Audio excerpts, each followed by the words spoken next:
Hello everyone, আমি অঙ্কিতা আপনাদের সকলকে পিকআট মেনুকে আবার আমন্ত্রণ জানাচ্ছি। তো আমি রান্নাঘরে চলে এসেছি, এখন আমি লাঞ্চের প্রিপারেশন নেব। আজকে লাঞ্চে পুরো ভেজিটেরিয়ান ডিশ হবে, মানে কোনো আমিষ রাখছি না। হ্যাঁ, পেঁয়াজ রসুন ব্যবহার করব, তবে মাছ মাংস কিছু করছি না। তো আজকের মেনুতে আছে ঝিঙে পোস্ত। আমি ঝিঙে পোস্তটা আজকে একটু অন্যভাবে করব। নর্মালি যেমন আলু ঝিঙে দিয়ে ঝাল মতো করি, সেটা আজকে করছি না। আজকে আমি ঝিঙেটাকে একেবারে গ্রেট করে নিয়েছি, তারপরে পোস্ত দিয়ে ঝিঙেটাকে করব। তো এই রেসিপিটা অ্যাকচুয়ালি আমার শাশুড়ি মায়ের কাছ থেকে শেখা, আর আমি ম্যাক্সিমাম টাইম এইভাবেই করে থাকি। যেদিন ধরুন আমার কাছে ঝিঙে কম থাকে, সেদিনই আমি আলু অ্যাড করে ঝিঙেটাকে ডুমু করে কেটে করি, তাহলে একটু বেশি পরিমাণে হয়। আর গ্রেট করে করলে তো একদম মিহি হয়ে যায়, তো পরিমাণে অল্প হয়ে যায়। তো আজকে যেহেতু দুটো সবজি করছি, সেই জন্য আমি গ্রেট করেই আজকে ঝিঙে পোস্তটা করছি। আমি দেখাচ্ছি আপনাদেরকে। আর এটা হচ্ছে তিনদোড়ার সবজি করব। তিনদোড়া আমি আমেরিকাতে আসার পরই এই সবজিটাকে দেখি এবং এই সবজিটা রান্না করা শিখেছি। আগে আমি সত্যি কথা বলতে, আমি ওয়েস্ট বেঙ্গলে থাকতে কিন্তু আমি তিনদোড়া কখনো রান্না করিনি। তবে আমাদের ওয়েস্ট বেঙ্গলে যত সম্ভব এই তিনদোড়াকে না কুন্দ্রি বলা হয়। পটলের মতো দেখতে হয়, মানে পটলের থেকে ছোট হয়, পাতলা হয়, আর স্কিনটাও নরম হয়। পটলের মতো অত শক্ত স্কিন হয় না। আপনারা এই তিনদোড়াকে কি বলে ডাকেন আপনাদের শহরে, আমাকে কমেন্টে অবশ্যই জানাবেন। তো চলুন, তিনদোড়া সবজি হবে, ঝিঙে পোস্ত হবে, আর হচ্ছে মুসুর ডাল করবো। মুসুর ডালটা একটু পেঁয়াজ রসুন দিয়ে করব। তো আজকে পুরোপুরি ফুললি ভেজিটেরিয়ান মেনু হচ্ছে। তো চলুন রান্নাটা শুরু করি। এই দেখুন, আমি তিনদোড়াগুলোকে এইভাবে পাতলা করে কেটে নিয়েছি, ঠিক আছে। আর এইগুলো স্কিনগুলো যেহেতু খুবই নরম হয়, সেই জন্য আমি আর স্কিনটাকে সরাইনি, স্কিন শুদ্ধই আমি এটাকে ভাজবো। আর এদিকে দেখুন, এই যে ঝিঙেটাকে আমি গ্রেট করে নিয়েছি, এই যে এইভাবে গ্রেট করে নিয়েছি, একদম মিহি করে এই গ্রেটার দিয়ে আমি গ্রেট করে নিয়েছি। আমি একটা ঝিঙে রেখেছি, এটাকে আমি গ্রেট করে দেখাচ্ছি আপনাদেরকে। আপনারা চাইলে চপারে চপ কিংবা গ্রেট করে নিতে পারেন, তবে আমি পাটাতে বেটে বা মিক্সিতে পেস্ট করতে বারণ করব। তো এই যে দেখুন, একদম মিহি হয়ে গেছে। তো এবারে এটাকে আমি পোস্ত দিয়ে রান্না করব। তো আমি সর্ষের তেল দিয়ে রান্না করব, তাই সর্ষের তেল মোটামুটি 1 চামচ মতো দিচ্ছি, খুব বেশি তেল কিন্তু দরকার হয় না। এবারে তেলটা গরম হয়ে গেছে, আমি এর মধ্যে একটু কালো জিরে ফোড়ন দিয়ে দিচ্ছি। কালো জিরেটা যেই একটুখানি গন্ধ দেবে, আমি রসুন কুচি দিয়ে দিলাম, একটু শুকনো লঙ্কাও দিয়ে দিলাম। রসুনটা ভাজা হয়ে গেছে, এবার দেখুন ঝিঙেটা দিয়ে দিচ্ছি। এবারে আমি নুন দিয়ে দেব, আর সামান্য একটু হলুদও দিয়ে দিচ্ছি। হলুদটা না দিলেও চলে, কিন্তু আমার একটু রং ভালো লাগে, সেই জন্য আমি দিয়ে দিই। তো এবারে এটাকে একটু নাড়িয়ে চাড়িয়ে ঢেকে রেখে দেব। এটা যখন খুব ভালো মতো মজে যাবে, তারপরেই আমরা পোস্তটা অ্যাড করব।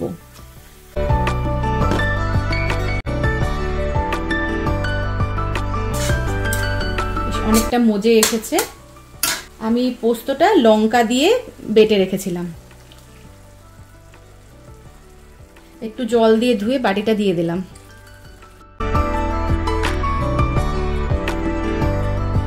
এবার আবার এটাকে আমাদের ঢেকে রেখে দিতে হবে। শুরুতে বললাম যে মুসুর ডাল বানাবো, তবে একটু অন্যভাবে রান্না করব।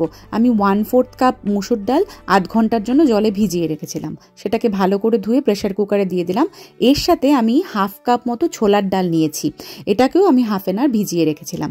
এবারে দেখুন, এর মধ্যে আমি দিয়ে দিচ্ছি পেঁয়াজ। পেঁয়াজগুলোকে একটু বড় বড় করে টুকরো করে কেটেছি, ধরুন 1/2 মতো পেঁয়াজ নিয়েছি।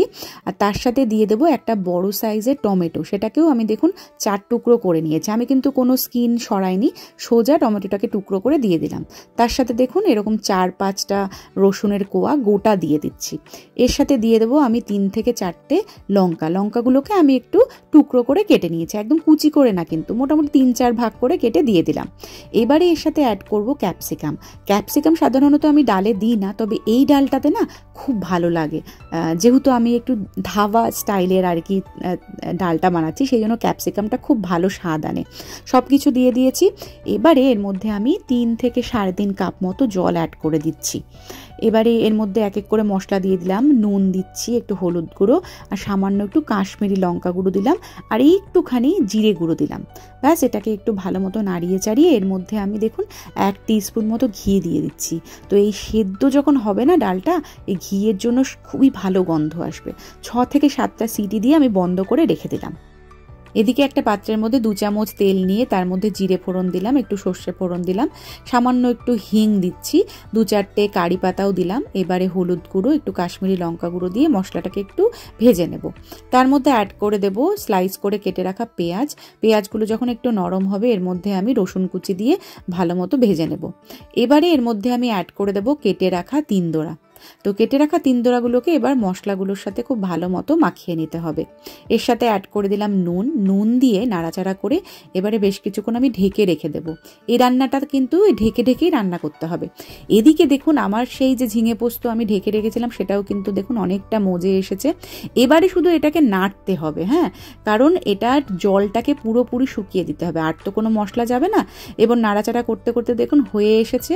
লঙ্কা অ্যাড করে দিলাম, এর মধ্যে একটু সর্ষের তেল অ্যাড করে আবার একটু নাড়াচাড়া করে ঢেকে রেখে দেবো। ব্যাস, আর কি, আমার কিন্তু ঝিঙে পোস্ত হয়ে এসেছে। এটা কিন্তু গরম ভাতের সাথে দারুণ লাগে। আবারও একটু ওপর দিয়ে সর্ষের তেল ছড়িয়ে দিলাম। এই দিকে দেখুন তিনদোড়াটাও নরম হয়ে এসেছে। এর মধ্যে এক এক করে বাকি জিনিসগুলো অ্যাড করব। যেমন প্রথমেই অ্যাড করছি লঙ্কা কুচি, ছোট ছোট করে কেটে অ্যাড করে দিলাম। তার মধ্যে দিলাম একটু জিরে গুঁড়ো, একটু ধনে গুঁড়ো আর সামান্য একটু গরম মশলা। এবারে এটাকেও খুব ভালো মতো নাড়াচাড়া করে আমি আবার এটাকে ঢাকনা দিয়ে ঢেকে রেখে দেবো। এই পাশে দেখুন আমার ডালটা একেবারে সুসেদ্ধ হয়ে গেছে। মুসুর ডালটা একদম গলে গেছে আর ছোলার ডালটা কিন্তু একটু দানা দানা হয়ে আছে। ঠিক এরকম টেক্সচারটাই আমাদের দরকার। এবারে চলুন তাড়কা বা যেটাকে ফোড়ন বলা হয় সেটা বানিয়ে নিই। তো কড়াইতে আমি 1 চামচ মতো ঘি দিলাম, এটা ঘিতেই হবে। তার মধ্যে জিরে দিলাম আর হিং দিচ্ছি। এর মধ্যে 2টো শুকনো লঙ্কাও দিয়ে দিলাম আর রসুন কুচি দিয়ে দেব। এবারে এটাকে একটু নাড়াচাড়া করে যখন একটু হালকা ভাজা হয়ে যাবে রসুনটা, তার মধ্যে আমি কাশ্মীরি লঙ্কাগুলো অ্যাড করে এটাকে ভালো মতো একটু নাড়াচাড়া করে ব্যাস ডালটাকে এর মধ্যে আমি দিয়ে দেব। আর কিচ্ছু কিন্তু ফোড়ন দেওয়ার দরকার নেই। এবারে খুব ভালো মতো এটাকে নাড়াচাড়া করে আমরা কিছুক্ষণ ঢেকে রেখে দেব। 2-3 মিনিট ঢেকে রাখার পরে আমি ঢাকনাটা খুলে এর মধ্যে একটু ধনেপাতা কুচি অ্যাড করে দিলাম। ব্যাস, আমার ডাল কিন্তু রেডি হয়ে গেছে। এই ডালটা যে কি ভালো খেতে হয়, প্লিজ আপনারা একবার বানাবেন। এটা রুটির সাথেও খুব ভালো লাগে, ভাতের সাথেও দারুণ লাগে। তো আমি একটা পাত্রের মধ্যে ডালটাকে তুলে রেখে দিলাম। সব শেষে আমার তিনদোড়াও কিন্তু অলমোস্ট হয়ে এসেছে। দেখুন এই যে নরম নরম হয়ে এসেছে। এবারে এর মধ্যে শেষে আমি একটু গরম মশলা অ্যাড করলাম আর ধনেপাতা কুচি অ্যাড করে দিলাম। ব্যাস, আমার কিন্তু তিনদোড়ার তরকারিও রেডি হয়ে গেছে। 3টে রান্নাই খুব ঝটপট হয়ে গেল। আমি আপনাদের বলি না, সবজিটা কাটা থাকলে কিন্তু রান্না তাড়াতাড়ি হয়। আমার ঝিঙেটাও অলমোস্ট কাটা ছিল আর তিনদোড়াও কেটে রেখেছিলাম, কারণ এই দুটোই কিন্তু কাটতে সময় লাগে। তো ব্যাস, আমার কিন্তু আজকে লাঞ্চ রেডি। রান্না তো কমপ্লিট হয়ে গেল। এদিকে ভাতটাও আমার রেডি হয়ে গেছে, কিছুক্ষণ পরে খেতে বসবো। তো আমি ভাবছি যে এই তরমুজটা একটু কেটে নিই। বেশ 4-5 দিন হয়ে গেল তরমুজটা আনা হয়েছে, আর কিছুক্ষণ পরেই ধরুন 1-1.5 ঘন্টার মধ্যে নীলাদ্রিও ঢুকবে। তো এই গরমের মধ্যে যেহেতু আসবে, তো ভাবলাম যে তরমুজটা কেটে রাখলেও খেতেও পারবে। তো এটা একটু কেটে নিই ঝটপট। এত বড় তরমুজ তো আজকে খেতে পারবো না, এটা হাফ রেখে দেবো, হাফ কাটবো আজকে। অনেক মাস পরে বাড়িতে তরমুজ এলো, কারণ শীতকালে তো তরমুজ খাওয়া হয় না। ভালোই লাল আছে। আমাদের বাড়িতে ফলটা কিন্তু ভালোই খাওয়া হয়, মানে সিজনে যে ফল আসে বাজারে সেই ফলটাই আমরা নিয়ে আনার চেষ্টা করি। আর পেখমও কিন্তু ফল খেতে ভালোবাসে। ওই যে ছোটবেলা থেকে বাচ্চাদের যা অভ্যেস করাবেন সেটাই ওদের অভ্যেস হবে। আর আমরা যেহেতু ফল খেতে ভালোবাসি, ওকেও সেটাই অভ্যেস করিয়েছি। ওই বাড়িতে নিয়ে আসি, ওকে কেটে দিয়ে দিই, ও কিন্তু ঝটপট করে সেই ফলটা খেয়ে নেয়। তো দেখুন এই যে হাফ তরমুজটা আমি কি করব, এরকম প্লাস্টিক দিয়ে র্যাপ করে ফ্রিজে রেখে দেবো। এটা আমি আগামী 1-2 দিনের মধ্যেই আবার কেটে নেব। কিছু আমি এইভাবে কেটে রাখলাম, এটা জাস্ট ধরে ধরে খেয়ে নেব। আর এইভাবে কিছু ছোট ছোট পিস করে কাটলাম, এটা জুসে দিতে পারবো বা ওয়াটারমেলন মোহিতো বানাতে পারবো। এটা আমি এখন কি করব, ফ্রিজে রেখে দেব। আর এটা এখন বাইরেই রাখবো, এটা আজকেই বিকেলবেলার মধ্যেই উঠে যাবে। নীলাদ্রি এক্ষুনি ফোন করে জানালো যে ও এয়ারপোর্টে পৌঁছে গেছে, কিছুক্ষণের মধ্যেই উবার চলে আসবে। তো ধরুন আর 1 ঘন্টার মধ্যেই বাড়িতে ঢুকে যাবে। তো আজকে কিন্তু ওয়েদারটা দারুণ, একেবারে ঝলমল করছে, রোদ উঠেছে খুব সুন্দর আজকে। ওই যে দেখুন চলে এসেছে। প্রায় 4 দিন মতো বাইরে ছিল, দেখতে দেখতে 4 দিন খেটেও গেল। Welcome back. চলো ঢোকো।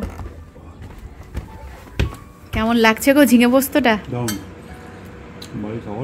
ডালটা কিন্তু একটু অন্যভাবে করেছি, ডালটা ছোলার ডাল আর মুসুর ডাল, হ্যাঁ একটু ধাবা স্টাইলের করেছি।